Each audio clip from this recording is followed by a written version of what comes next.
Romanos capítulo 8, versículo 28, por favor.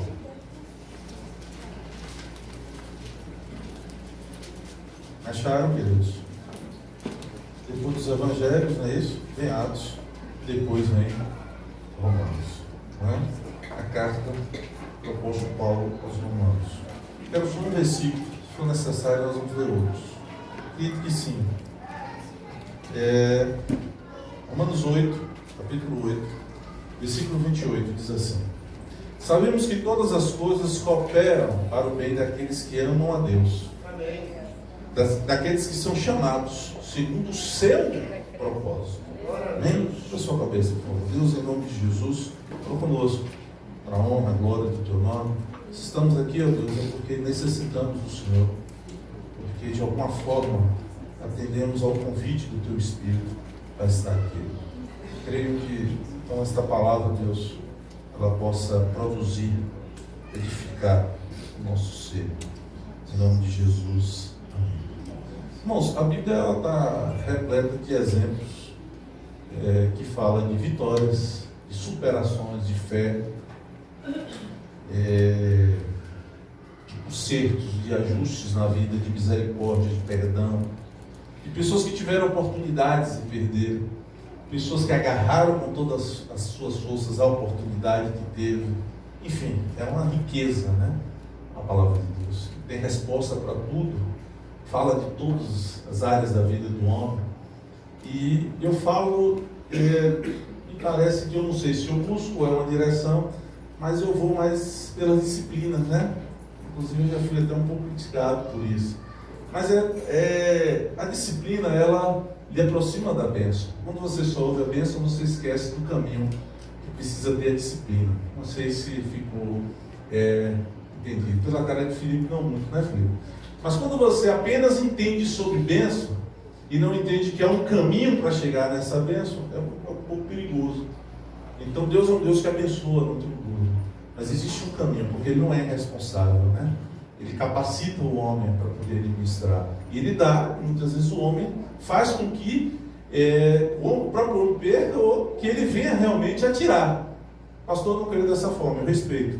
Mas é bíblico e eu vejo dessa forma. Né? Os públicos se esqueceram se prega muito pouco sobre a questão da cruz, do Evangelho, né? E sobre uma vida que precisa de consertos, sempre, para que permaneça no altar. E no altar, então, Deus abençoe. Então eu vou muito pelo caminho da disciplina. Aliás, a Bíblia ela disciplina mais o homem, né?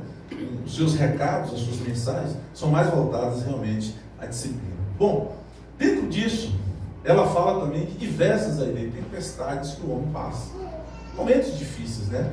Tem uma catatal de exemplo sobre isso. E eu vou pegarmos aqui até o tempo que a gente tiver, para a gente ver algumas coisas importantes sobre isso. Lendo então esse versículo de Romanos, capítulo 8, 28, eu vou pegar o primeiro exemplo do Velho Testamento. Todos vocês participam do discipulado aos sábados, né? Todos vocês participam de escola dominical aos domingos de manhã. Então não precisa dar muito exemplo, né? Hoje não vai dar para contextualizar, né? Mas vamos lá um pouquinho. Vamos pegar Jonas, que é uma história conhecida, né? O profeta Jonas é uma história conhecida. E Jonas, ele tem uma ordem do Senhor, um profeta, recebe a ordem de Deus, mas ele decide ouvir o seu próprio coração. É isso? Ele tem uma ordem de ir a um povo e pregar arrependimento para aquele povo. Mas no momento que ele está vivendo, eu não sei daí o que é que acontece com ele, que ele entende que não, aquele povo tinha de ser realmente penalizado, né? E aí ele meio que diz, né, mano, que se ele for lá, Deus vai perdoar aquele povo, não é isso? Que ele não estava interessado no perdão. Nós passamos por isso, né, mano? Às vezes nós olhamos para uma pessoa e queremos o juízo de Deus na vida daquela pessoa, queremos a morte, a vingança, né? O homem tem dessas coisas, né, irmãos? Amém? Amém. Tá bom. Então, mas Deus não, né? Deus sempre quer que o homem restaure, que o homem conserte, que o homem tenha nova chance. Enfim, então o entendimento dele choca com o de Deus, ele vai ouvir o coração dele, vai dizer que não vai, mas Deus não perde viagem, né? A coisa não fica bem assim. Nisso, ele entra no navio, como vocês sabem, ele vai para uma cidade que Deus manda, lá pega o navio para outro lugar, mas o caldo entorta, como dizem aí fora, né? O navio começa a ficar agitado, começa a ter uma tempestade, e meio que se usa a cultura da época, até que a consequência da sua desobediência gera um problema, né? Ele é lançado ao mar, tal, como vocês sabem. Então, o primeiro exemplo que eu queria usar a vida de Jó é em cima de Jonas, é para ver se vocês estão prestando atenção, de Jonas, é que existem problemas, não é nenhuma novidade que eu vou falar não, mas existem problemas, ou digamos, existem tempestades que podem ser evitadas nas nossas vidas. Amém, irmãos? Elas podem ser evitadas, né? Porque há aquelas, como o exemplo de Jonas, que, na verdade, nós entramos nela. Jonas precisava apenas o quê, irmãos? Obedecer ao Senhor, que tudo ia dar certo. Mas ele não. Ele escolheu sair da proteção de Deus, porque quando eu desobedeço, cara, eu saio da proteção de Deus. Quando eu ouço o meu coração e tenho uma palavra de Deus, mas não vou na palavra de Deus e ouço o meu coração, e a gente faz muito isso. Nós fazemos muito isso. Eu ouço o meu coração e não obedeço a palavra de Deus, certo que vai ter consequências. Então a vida de Jonas é um exemplo desse. De uma tempestade, de um problema, de uma situação que poderia ser evitada. Mas por tomar uma decisão errada, ele entrou na tempestade. E tem muito crente assim, né? Que ele entra e depois diz porque Deus deixou, porque Deus não teve misericórdia, né? Porque Deus não falou com o pastor, foi a igreja, foi o líder de isso e daquilo. Mas na verdade, é tudo fruto da sua decisão. Você quis entrar na tempestade, né? E esse exemplo de Jonas, para mim, ele é perfeito. Amém, irmãos? Amém. E nós precisamos ter atenção para isso, porque toda desobediência a Deus, ela traz uma consequência. Então tem pessoas que com as suas próprias mãos buscam entrar em tempestade, certo? E esse também é um exemplo clássico disso aí. Nós temos a capacidade de fazer isso com as nossas vidas, de criarmos situações negativas, entrarmos em situações que vão trazer problemas para as nossas vidas. E, Fátima, quero chamar a atenção, dentro desse contexto, situações que poderiam ser evitadas. Amém, irmãos? Situações. E diga-se de passagem que, como Deus ele é perfeito, ele deixa um exemplo não de um homem maturo, um homem novo na fé, um neófito. Aqui nós estamos falando de um profeta. Um homem que ouvia a voz de Deus. Então, Daniel, quando você vai mexer no que você não deve, você entra no que Deus não mandou, você já conhece a palavra, mas está desobedecendo, e a tempestade chega. Uma coisa você deve saber, foi você que entrou, com suas próprias mãos você entrou ali. Isso a gente vê diariamente, pessoas que têm essa capacidade de entrar em situações que Deus não mandou entrar e traz uma consequência. Isso é visto de uma forma, pessoas que pensam assim, eu vou ter uma aventura rápida, né? Vou fazer algo rápido na minha vida e isso não vai gerar nada. Um grande erro, não é, Michel? E essas aventuras rápidas trazem, às vezes, você com um grande problema, que você não consegue sair dele tão fácil, tão rápido. Não é assim, irmãos? Diversas situações que assim, uma coisa que a gente faz, isso aqui é algo rápido, é passageiro, eu vou mexer com isso aqui, mas eu me saio rápido disso aqui. E aí você traz um grande problema para a sua vida, né? O mundo está cheio de exemplos assim. Então cuidado, essas aventuras que você julga ser passageira, pode trazer uma grande tempestade para a sua vida, né? Me parece que as escrituras deixam claro que por mais que você conheça Deus e ouça a voz de Deus, por mais que você esteja firme na fé, isso não lhe coloca numa posição na hora de estar livre de ter problemas. Não.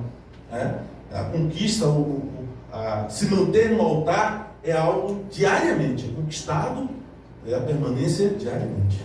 Você percebe que o profeta Jonas, ele estava na presença de Deus, mas ele tinha o livre arbítrio para tocar a sua vida, né?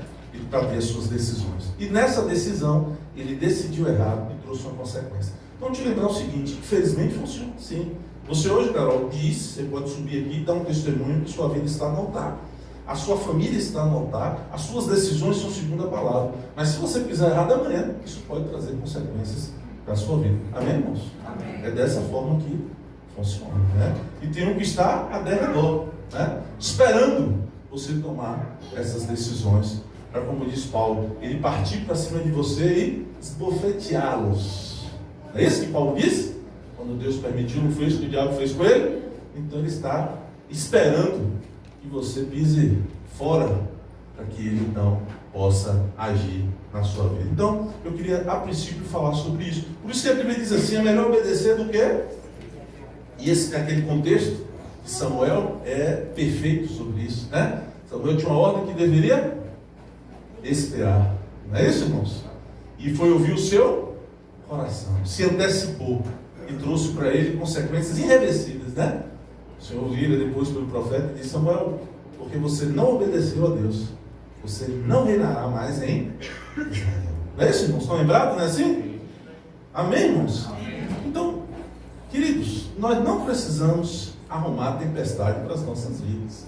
É tudo que a gente não precisa, né? É entrar em situações que vai trazer problema para as nossas vidas. Agora entenda o seguinte: o homem tem essa capacidade, ele pode fazer isso. Então nós pregamos sempre, a Bíblia fala muito sobre isso. Agir com prudência, com obediência, né? Tentar a voz do Senhor, a palavra do Senhor, e não, né, se arriscar nas coisas para que não traga consequência sobre a sua vida. Digamos, vou pegar um exemplo aqui. Digamos que hoje você esteja vivendo, passando uma tempestade na sua vida, mas é fruto de você fazer algo que Deus não mandou na sua vida. Amém? Estão entendendo? Digamos que hoje você esteja vivendo um tempo difícil, colhendo uma situação difícil na sua vida, fruto de ter tomado uma decisão, feito algo que Deus não mandou. Tem pessoas que têm essa consciência. Interessante que o próprio texto da vida de Jonas nos dá uma dica boa. Como gosta da Débora, fica a dica. Né, Débora? O que foi que ele fez? O que foi que Jonas fez para consertar isso? Se arrependeu, não é isso, irmãos? Consertou a sua vida com Deus, fez a sua missão e achou de Deus o quê? Misericórdia. Então fica a dica. Está em alguma tempestade que se meteu e fez alguma coisa errada? É consertar. A dica da palavra é consertar. Ajusta. Tem que pedir perdão? Pede perdão. Tem que resolver? Vai lá e resolve. Tem que se humilhar? Se humilha. Tem que perder? Perde. Mas resolve. Não fica esperando, botando culpa nos outros, ou de nariz em pé, ou com orgulho. Não é esse o caminho. O caminho é consertar e esperar que o tempo da misericórdia do Senhor chegue à sua vida. Fica a dica, Duda. Fica a dica. Dá para a gente consertar. A gente erra, mas dá para a gente consertar. Então foi isso que aconteceu. Ele entrou numa tempestade, com as suas próprias mãos, buscou isso para a sua vida, desnecessário, bastava ouvir a voz de Deus. Quantos crentes não conhecem a palavra de Deus? Vou dar um exemplo aqui, eu tenho receio desses exemplos, porque às vezes alguém conta uma coisa e a gente esquece, Felipe. Aí depois eu até lembro, cara, e fulano vai achar que é indireto. Igreja pequena tem esse problema, né? Mas vai lá, se foi, não foi para ninguém, não. Né? A palavra de Deus diz assim, por exemplo, me veio o exemplo: não entre em julgo desigual. Por que o cara vai fazer sociedade com o ímpio? Está na palavra, vai chorar para quem depois? Você já quebrou o pacto da palavra. Então você está ouvindo o céu, mas é o melhor negócio do mundo. O cara vai entrar aquele negócio, né? O melhor negócio do mundo é o que a palavra manda você fazer. Porque Deus vai honrar. Pastor conheceu um menino. Só tem um problema. Só tem um problema. É todos os problemas estão ali, meu irmão. Porque você está desobedecendo a palavra. Não é, rapaz? Não é esse o caminho. Não era esse o caminho. Mas assim, você está buscando. Amém, irmãos? Amém. Você está buscando entrar numa tempestade. Conhece a palavra? Amém, irmãos? Amém. Tá, vamos deixar para lá. Então, esse é o primeiro exemplo. Evite buscar, né, de usar essa capacidade que nós temos de entrar em tempestades, em problemas. Vamos lá. O segundo, eu não vou nem ler o texto, porque a gente tem a ceia, né? Mas em Marcos 4,35, tem uma passagem que Jesus acalma a tempestade, lembra? Com os discípulos. Não é isso? Estão lembrados aí? Eles tinham trabalhado o dia todo, né? E vão para o barco com Jesus. O cenário é o mar da Galileia, né? Alguns chamam o grande lago, né? Enfim, o cenário é aquele mar da Galileia. E Jesus é como 100% homem, 100% Deus, ele vai tirar um cochilo, filho. Ele vai dormir. Bom, os discípulos lá conhecem bem a região. É o local de trabalho deles. A pesca, muitos daqueles, não são todos, né? Mas a maioria da turma ali conhecia bem aquele cenário ali. Só que nesse dia, a tempestade fica terrena, né? E eles se assustam. Amém, irmãos? Lembra disso aí? Estão acompanhando? Tá certo?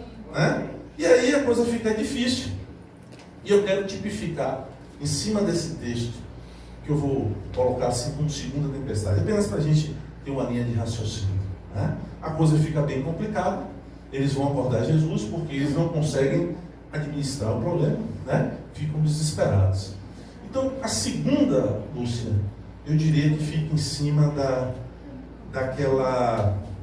daquele pensamento que nós temos de administrar os problemas que chegam às nossas vidas. Amém, irmãos?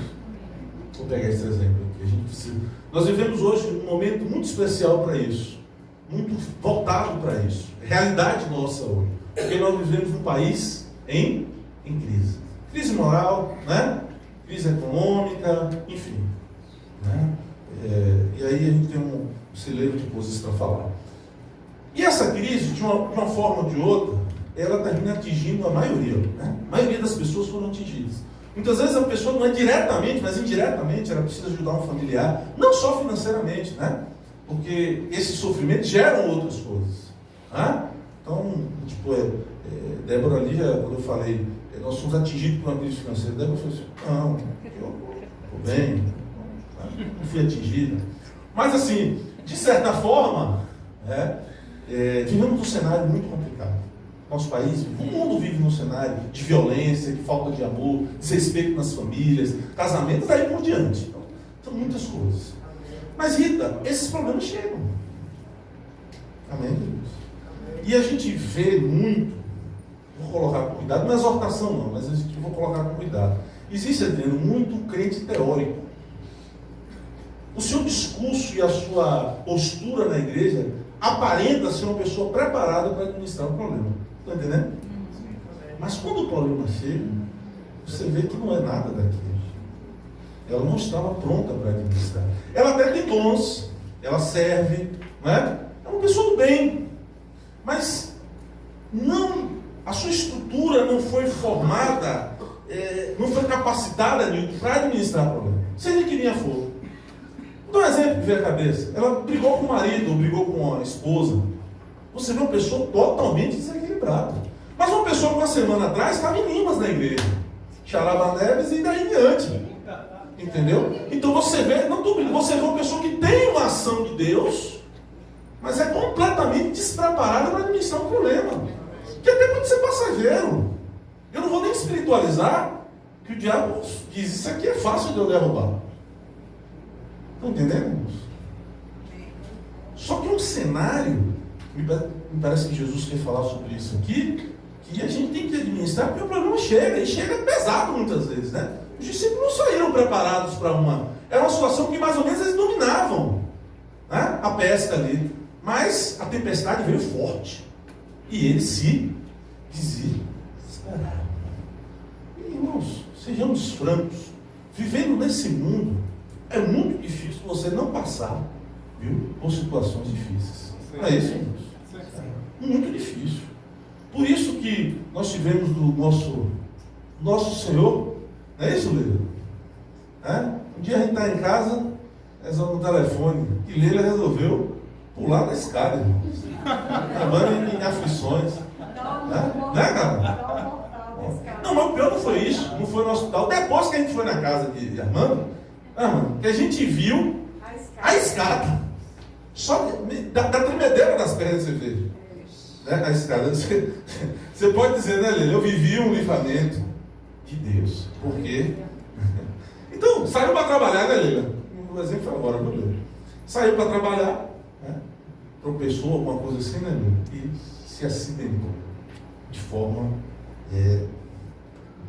dura, né? Difícil. Então Jesus diz assim: no mundo tereis aflições. Chega, irmãos. E aí os crentes, parece que esse momento, tanto ouvir sobre prosperidade, né? Que Deus tem que curar, que Deus Deus virou servo, né? Ele tem que fazer tudo, ele tem que isso, que aquilo. Nós esquecemos que as aflições chegam. E aí eu quero dizer a vocês, lógico que nós não vamos buscar essas aflições, não queremos essas aflições, mas precisamos administrar melhor elas, né? Precisamos, irmãos. Precisamos administrar. Você vê pessoas que ficam completamente desesperadas com situações simples. Por isso que a Bíblia diz que muitas vezes, pode fugir do texto, é o justo e o ímpio. Não é esse. Não é esse. Tem ímpios com atitude de justos. Obrigado, Espírito Santo. Os irmãos não puderam ajudar, mas o Senhor me ajudou. Ímpios com atitude de justos e justos com atitude de ímpio. Porque eu espero no ambiente de trabalho, na minha casa, que o crente, o cristão, seja lá o nome que você queira dar, ele seja equilibrado quando ele passa numa tempestade. E muitas vezes você vê uma pessoa que nunca foi numa igreja, digamos assim, tem um equilíbrio muito maior. A pessoa pergunta assim: que Deus é esse? Você sabe? Você vai em que igreja? Vou falar com o seu pastor. E tem um problema aqui para administrar, você está desesperado. Você é covarde diante dos problemas. Você se desespera. Que Deus é esse, você serve? Amém? Vai diminuindo os amém. Né? Vai diminuindo. Então, não tem como não ter dificuldade. Trabalho, família. E aí, preciso dizer, eles chegam. Precisa se preparar com uma vida alicerçada no Senhor, confiar realmente no Senhor, né? Porque elas chegam. Amém, irmãos? Não é para viver apavorado. Dia após dia, nós vivemos situações e elas podem vir mais fortes. Nós não queremos, mas isso acontece, né? Interessante que se você pegar no texto, isso não tem nenhuma novidade, mas se você pegar no texto, o barco, ele tem uma tipologia que é a vida da pessoa. O mar são os fatos, é a existência, né? E Jesus estava no barco. Ele não estava no barco, irmãos? Estava no barco, estava com isso. Como está nas nossas vidas, né? Mas isso, Michel, não impede que tempestade chegue.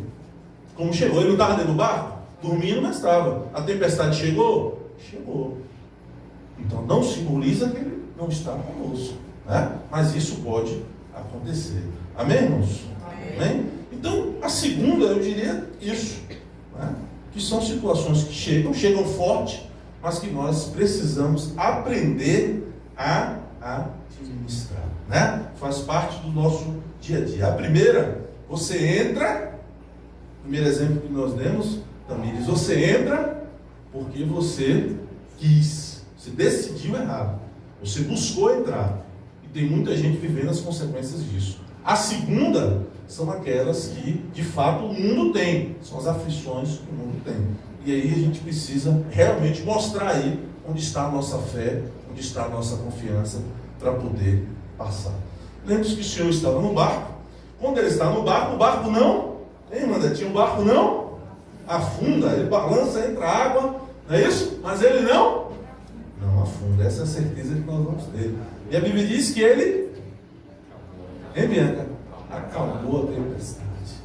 Então, se ele está com você está na tempestade, a tempestade chegou sem você pedir, você não queria, fez de conta que não era com você, mas ele atingiu, fique tranquilo, que ele está no barco. E o barco não vai afundar, ele vai acalmar. Não se desespere, né? Não se desespere, não grite, não faça vexame, não faça barraco, né? Fique firme no barco, né? Porque o Senhor vai acalmar essa tempestade, né? A terceira, a gente ir para a ceia, eu quero pegar um exemplo, essa eu quero ler. Vamos para Mateus 14, por favor. Essa é melhor, se der tempo a gente fala de uma quarta, senão a gente encerra aqui. Mateus quanto? 14. Vamos pegar do 22. É semelhante os textos, só uma diferençazinha. Nesse barco Jesus não estava. Você está esperto, hein, Carol? Não estava. Mateus 14, 22 diz assim. Posso ler? Logo a seguir, compeliu Jesus, disse, mandou.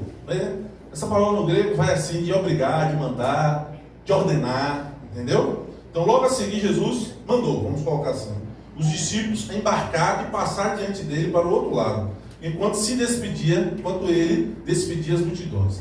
E despedindo as multidões, subiu ao monte a fim de orar sozinho, né? Jesus não queria ninguém com ele, sozinho para orar. E caindo a tarde, lá estava ele só. Bom, aí ele olha, né? Versículo 24. Entrando, o barco já estava longe. Entretanto, o barco já estava muitos estágios, né? Muito distante da terra, açoitado pelas ondas, porque o vento era contrário. O mar é o mesmo, a tempestade também é das piores, mas ele não está no barco. Na quarta vigília da noite foi Jesus ter com eles, andando sobre o mar. Fato que a gente vê todo dia, né, seu Milton? Né? Um homem andando sobre o mar, coisa normal. Né? Você que mora, Larissa, de frente para o mar, né? Uma cobertura que vê o mar, você não vê ninguém andando sobre o mar, não? Não vê não, Larissa? Falta de fé, isso. O Senhor abriu os seus olhos. Versículo 26. E os discípulos, vendo aquilo sobre as águas, ficaram atormentados, exclamaram, é um fantasma, e tomados de medo, gritaram. Mas Jesus imediatamente disse, tem bom ânimo, sou eu, não tem mais. Vamos até aqui, se for preciso a gente lê mais. O mesmo barco, mesmo tipo de barco, mesmo barco não, mas o mesmo tipo de barco, mesmo mar, o cenário é o mesmo, né? Só que há uma diferença. Ele não só não está no barco, uma outra, Carol, que ele obriga. E aí é que eu quero pegar sua atenção nisso. A palavra no grego está assim. Ele faz uma ordem, há uma obrigação, né, para que os discípulos entrem no barco. Por que é importante, Leila, a gente pegar essa parte aqui?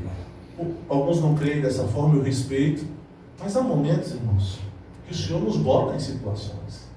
Esse texto, o texto deixa claro ou não? Amém? Ele obrigou os discípulos a entrarem no barco.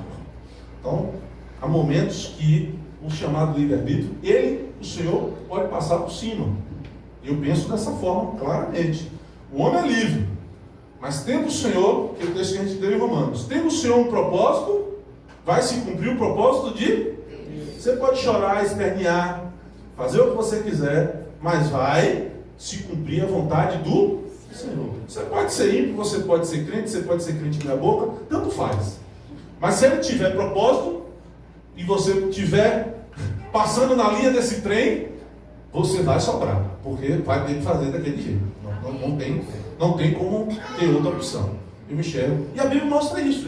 Todos os discípulos na área foram obrigados a entrar no barco. Não tinha segunda opção, né? Meu direito é não ter direito algum, né? Aquela brincadeira que a gente faz. Então eles entraram dentro do barco. Jesus não foi, né?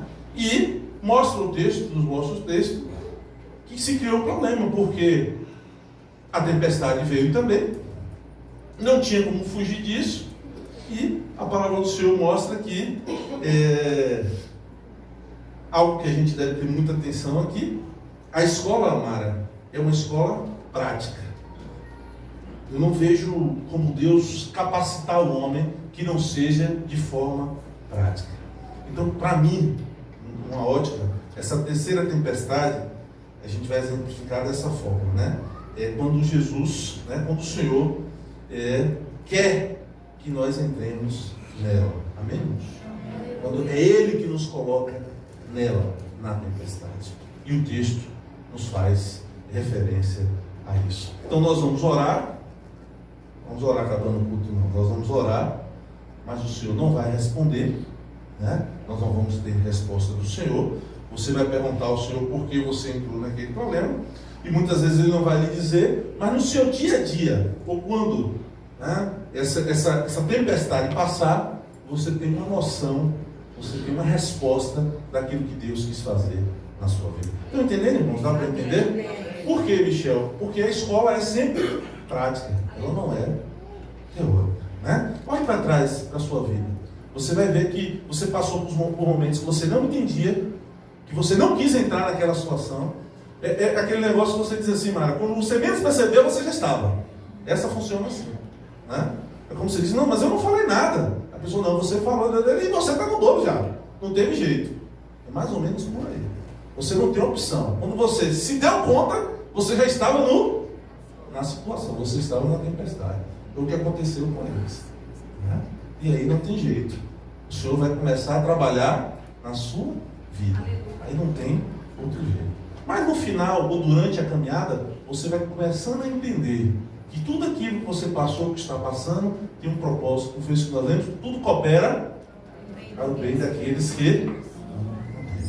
Se você pegar de Gênesis a Apocalipse, você não vai ver um homem de Deus que não teve de passar por lutas para alcançar grandes bênçãos. Não é isso? Você não vê nenhum homem que, para chegar onde chegou, ele precisou ser capacitado de uma forma prática. Você não vê ninguém que sentou no seminário teológico, passou 5 anos, depois fez pós, mestrado, doutorado, PhD, e depois ele saiu pronto para a obra. Não existe isso. A escola do Senhor é uma escola prática. Todos os homens. Quanto mais ele confiava, Nildo, você conhece a palavra, quanto mais ele iria confiar, mais situações ele criava na vida do homem. Amém, irmãos? Amém. Então, quando você for colocado no lugar e se sentir desconfortável, dê glória a Deus, né?